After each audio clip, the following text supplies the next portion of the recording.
I've just been sitting quietly in my gym at night. The storm was passing through, huge storm. And I was thinking to myself how everything today seems just upside down. And how grateful I am to have this gym here and train students of mine and train myself. And it's just nice and quiet in here. Just get to sit here and think. Just wondering, if anybody out there feels the same. How I just feel like I've been lied to. Just about everything, really, including our sport of boxing. And I don't know. I just feel like I seek the truth out. And I try to in everything. In boxing as well. We all know boxing is a corrupt sport, probably the most corrupt on the planet. And just everything just seems so fake and chaotic in our world now. I mean, like we just went through the thing. All of 2019 to, how long did it last? 20, 21, 22?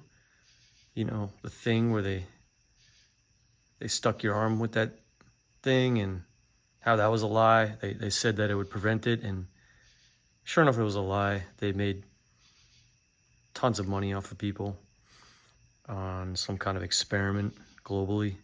The unvaccinated, you are the problem. It is the unvaccinated who are the problem, period, end of story. The only people that you can blame, this isn't shaming, this is the truth.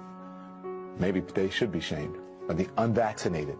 It's time to start blaming the unvaccinated folks, not the regular folks. Anyone you came into contact with will blame you, as will the rest of us who have done the right thing by getting vaccinated. Because frankly, we know that we can't trust the unvaccinated. I think it's time to get our moral house in order, Anderson. It's the unvaccinated who are the threat. All the vaccinated folks are going to start wearing masks to protect the unvaccinated folks. It's called a Christian value. You're basically punishing the vaccinated for the sins of the unvaccinated. People are not behaving honorably. The unvaccinated are basically saying, well, it's open season for me. I can do whatever I want as well. The unvaccinated are basically beating their breasts, running around the country saying, we don't care, we're living free, and so forth. We've been patient, but our patience is wearing thin. The unvaccinated, a group that includes children and people acting like children. And the rest of us are starting to get pissed off. This is not about freedom or personal choice. Just history I read, I find out how much lies are in a lot of things. The lies they tell in the media every day. Just everything is chaotic. Just seems like the world is falling apart. And which brought me to boxing. And I watched that Madrimov and Crawford fight. Really good fight, really highly technical fight. And it was a true East versus West competition. But it just seemed like a huge lie to me. I'm supposed to be rooting for my countrymen. And I find time and time again that I just am wash, rinse, repeat. I'm just kind of like spoon-fed these boxers who are supposed to be the best in the world. And the more I research, man, I should have majored in college in data research, because I just find cracks everywhere and everywhere I look. And I just found the cracks in boxing. And I knew when I got into this sport, back in 2010, 2011, I was going to be passionate about it. And here I am still to this day. And now I'm a coach. And I find that I feel like I was supposed to follow protocol and was fed this information that we were always the best in the world at pretty much everything. And we're the new world, you know, we're a first world nation, the most wealthy nation on earth. But somehow we can't find a way to be number one in our sport of combat sports. Number one, we're definitely not number one in UFC anymore. I mean, that's just take a look at the standings. It's more than obvious that there's nobody there that is surmounted as like a true like king. And I really think that all of like the last decade or two of UFC history was really only because they weren't having to fight any Eastern fighters really at all. It was all these people that were doped up and just basically going at it, which was kind of wild, like the Wild West, throw them in there.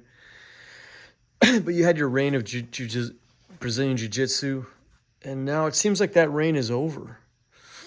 And these guys from the East showed up in Khabib's camp and just kind of took over.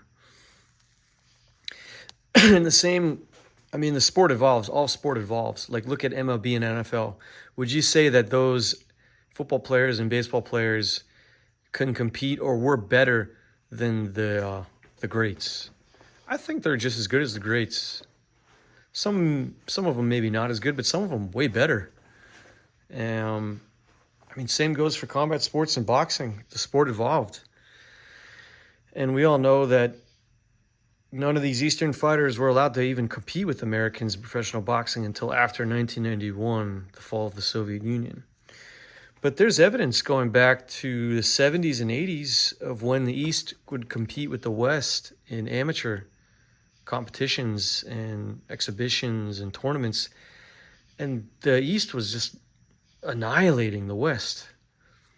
And they don't talk about this in any of our culture or media over here. I had to like dive deep into it. And now we see Madrimov versus Crawford, and this guy, Crawford, is supposed to be the best thing since Mayweather. And from what I saw last night was somebody who got exposed by an Eastern fighter because they've never fought a pendulum-based fighter. And Crawford is supposed to be able to figure out you from, you know, like round one, like the most intelligent fighter. And all I saw was him having range problems and him getting his head snapped back with a pendulum counter, you know, level changing rights. And I saw Crawford win some really good rounds, though. He beat up on Madrimov on the inside. Madrimov couldn't really handle the inside pressure from Crawford. Crawford is a nasty brawler on the inside. And he's used to knocking everybody out. And everybody's saying, oh, you know, 154 is just a bit too much for him. It wasn't the size, really. It was the skill that people don't want to talk about, especially Americans over here. They were raised to believe that they're the skilled practitioners of this sport. And now I'm seeing, after like a decade, that it's just not true at all. And that's why I started coaching this style, because it's clear that this style is just as good as any other style in the world, if not superior. A lot more superior. I mean, over the last 2 to 4 years, I mean, this style has been the top echelon fighters of the game. I mean, look what Usik has done. I mean, all they do is rob Lomachenko. And they rob fighters in UFC too. Look what they did to Petr Yan. That guy beat Aljamain Sterling and he beat Sean O'Malley. And it was a robbery in plain sight. So they're doing this in both sports, which shows you that there's some underlying conspiratorial thing that we really know is there, but the mainstream media doesn't want to talk about in professional sports. So I know what's going on. Some people know what's going on. And you can see the tide changing. I mean, you could literally see it and just pull up the UFC standings. And then things like, you know, like Box Rec and Ring Magazine standings. And there's some other standings and websites that want to hide the truth. And it's beyond obvious that over here they put Americans against a bunch of cans that are journeymen to build their record and pad their record. I mean, Crawford's beat a lot of champions, but I mean, these guys were all at the latter end of their career, old, washed-up fighters. It seems to me that he finally went up against a truly talented and skilled practitioner with stamina, skill, power, and mentality. And he had a hell of a time. He had a lot of trouble dealing with that. What I do is I continue to watch these fights with the sound off over and over. And I watched that fight immediately with the sound off. And it was pretty close. But, you know, Madrimov, I think Madrimov took that fight by a round or 2 rounds. So they robbed that guy. They robbed Triple G in the first Canelo fight. They robbed Lomachenko 3 times. Salido, 40 low blows.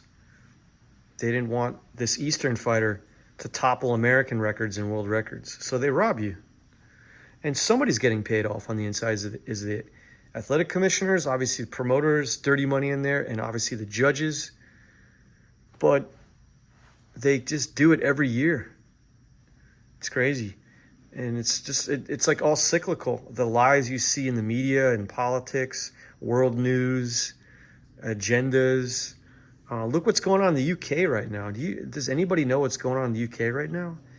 It's really bad there. I was in the UK in 2016, and when I walked around, I was in Zone 4.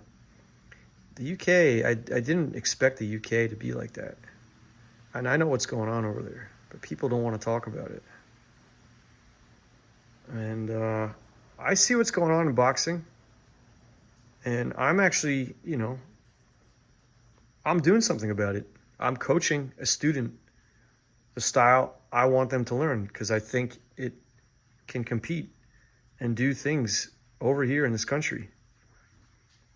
And it's building confidence in younger guys, and they need that because this is a terrible world right now. This is chaotic, and I can only imagine what it's like for really young people to grow up now. It's terrible. Everything they see on social media, you see it at your fingertips in 5 seconds. Instagram, TikTok, of course, we're on YouTube. But it's not easy for them. I see it in one of my students. And thank gosh we have boxing here. It builds character a lot, discipline. And I'm happy to be training them. So I don't know, what do you guys think? I mean, let me know if you feel the same way. I see the lies in boxing going on, but it's a slow turn. The tide is turning. And I knew this once I started my YouTube account a long time ago, but then I bled into boxing and I started to upload boxing videos. Once I saw Triple G step foot on American soil in 2012, I knew this sport was never going to be the same. I did a documentary on this a long time ago called The Rise of Eastern European Boxing. And in it, I stated in 94, I think it was, the first Eastern players got drafted into the NHL, and they completely obliterated the entire season and just swept the floor with everybody. And the same thing is happening in boxing. It's been happening, and now the evidence is finally here to be proven. Usik, they didn't rob him. They robbed Lomachenko, and now we've got other people, bivol, beterbiev. Like the proof is in the pudding. We have the proof in the pudding in UFC, Makhachev, Khabib, Petr Yan. We have Rachmaninoff, who should have been given a title shot 2 years ago, but of course they hold off on Eastern fighters. So yeah, it's all a big lie. It's a big scam. And unfortunately, if you're in this style or you're an Eastern fighter, you have to knock out or knock down an opponent to solidify a win. You can't win on points. They're going to give it to the Western fighter, the cash cows. And it's just really wild. I just see right through it. And I honestly, Terrence Crawford was the last American fighter I actually liked to root for. And now after I see like him was not really as good as I thought he was, it's just kind of sad, honestly. Kind of bummed me out because I really want to root for my own countrymen. And they're just not doing it in the UFC or boxing anymore. They can't hang with these guys, man. I'm telling you. This sport, I knew in 2012, was not going to look the same in 10 or 20 years. And the map is already being laid. The current has already changed. And, yeah. I don't know. Just a late night thought. Let me know what you guys think. Soviet Bear Boxing. Subscribe.